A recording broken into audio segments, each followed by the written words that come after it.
Contact 12 o'clock!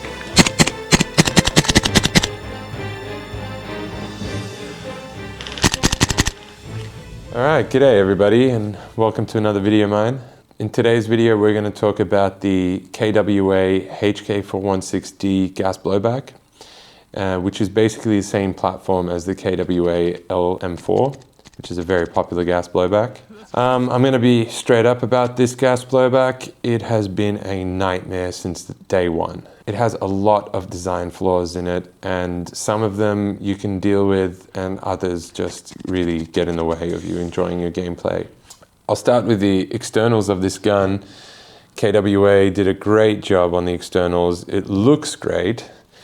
See, it's got all the, obviously the markings from H&K, fully licensed. It's rock solid. There isn't any wobble anywhere. The thing feels great in your hands. It's got a really nice weight to it, a little bit on the heavy side, but still feels really good and sounds great.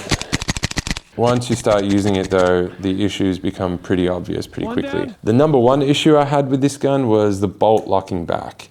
Now this is a very common problem with this platform. I don't know why it is, because it was actually quite easy to fix. You'll see quite a bit of tutorials online where people are bending slightly the bolt catch lever so that it has a more positive lock. So I managed to do that without much work, fix that problem, which makes it even more disappointing that KWA are allowing these guns to go out of the factory with this problem, but I'll show you a little bit what's going on with it. As you see in here, this is your bolt catch lever, and I've managed just to put a little bit of epoxy on the bottom of this, which is hardened and stayed there now for, I don't know, I did this about 4 or 5 months ago, and the bolt locks back every time now. Yeah, so that was one problem, easily fixed, but still inexcusable that KWA didn't fix this in their design. The second issue you'll find with this platform is that it will double feed a lot. And that's the problem of magazines. The magazines are very badly designed. You see the BBs there, they're double stacked, which means the loading nozzle, which is at the end of the bolt, will come in sometimes and extract 2 BBs instead of 1, which will then get stuck on the inside of your hop-up chamber just around in there, and the bolt won't go into battery properly and the gas will eject out of the magazine. Now this is an almost universal problem with this platform. It's on the LM4 and the 416D, which is just basically the same as the LM4, with just the externals being different. Everything else on the internals is exactly the same as the LM4, and this issue is all over the internet, and people have tried to do fixes for them. I have as well, and it has not been easy, and it also tends to get worse and worse with time, whereas at the beginning I used to get 1 double feed jam every 2 or 3 mags. It just started to happen halfway through every mag, which made this gun unfieldable anymore, which is a shame because it is quite expensive. One of the solutions to this problem is from a company called Unifeed, which are doing 3D printed mag feed lips, which do, like the company is called Unifeed, feed a single BB at a time.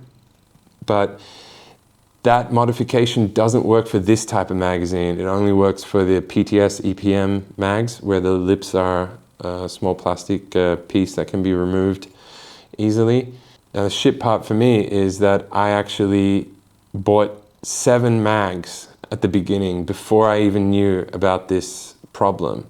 So those mags cost more than the actual replica.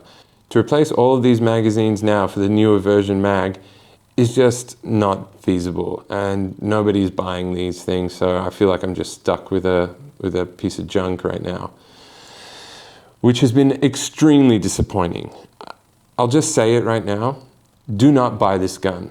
Do not buy this platform. There are better platforms out there. VFC's 416s actually are way better, and they come with their own little issues, but they're just much better. I'll just put this back together real quick.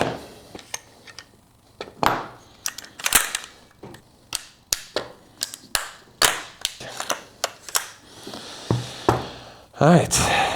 One thing I did to lower the occurrence of that malfunction was to put a lighter spring. So right now I've got a winter spring in here, which means your recoil will be lighter, but also your rate of fire will be slower. But it did lower the occurrences of that malfunction. And also because the spring wasn't so strong, it wasn't smashing the BBs in there too tight. So at least half of the time I was able to just shake the weapon and have those two BBs fall out. But with the harder spring, it was jamming those BBs so tight into the hop-up chamber that it required a tool every time to get it working again. At the beginning, I told myself that it's just like a regular M4, that it'll have its jams and that'll actually be part of its charm. But yeah, you can only live with that for so long before it starts to really become a pain in the ass. You! There's nothing worse than having sights on an enemy and then pull the trigger and just to watch all your gas vent out of your magazine and then your weapon be out of action.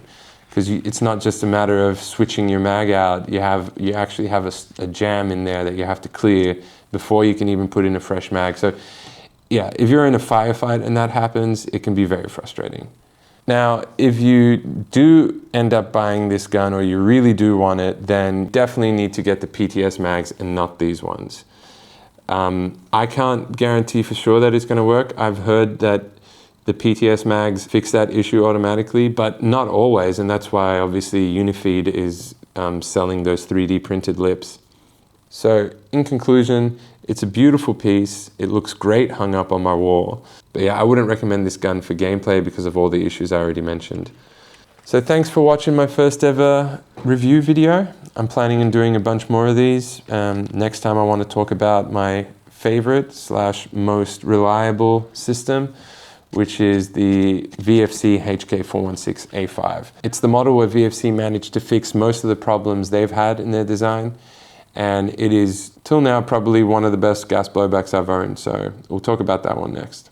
Thanks again, guys, and hope to see you soon.